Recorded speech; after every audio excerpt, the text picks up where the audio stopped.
Nathalie Kosciusko-Morizet, vous êtes élue de Paris. Quelle solution pour accueillir ces migrants qui continuent d'arriver tous les jours sur notre sol?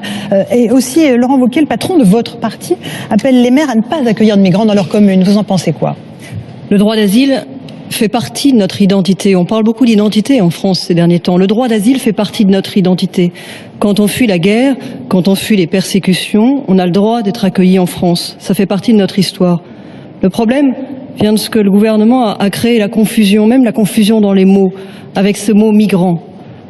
Et il faut retrouver à faire la différence entre les réfugiés qui véritablement ont droit au droit d'asile et les migrants économiques que nous ne pouvons pas accueillir en ce moment. Moi, j'étais favorable au démantèlement de la jungle de Calais. On sait bien qu'il se passait des choses terribles dans la jungle de Calais.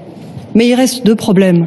D'abord, on aurait pu traiter les dossiers sur place, accélérer les procédures pour pouvoir, sur place, savoir qui relève du droit d'asile, qui peut et doit être intégré et qui doit être accompagné dans son pays. Et puis il reste autre chose. Et c'est que la frontière britannique n'a pas à être en France. Et il faut engager. Ceux qui sont à Paris, les migrants, femmes, hommes, enfants qui dorment en ce moment dans les rues de la capitale. Mais c'est la même chose. Vous voyez, vous réutilisez le terme migrant. Nous devons réussir à faire la différence entre ceux qui sont des réfugiés, qui ont droit au droit d'asile. Et oui, la France peut et doit les accueillir. Elle a su accueillir dans les années 70 près de 200 000 boat people. Et les autres qui sont des migrants économiques, et là non, nous ne pouvons pas les accueillir.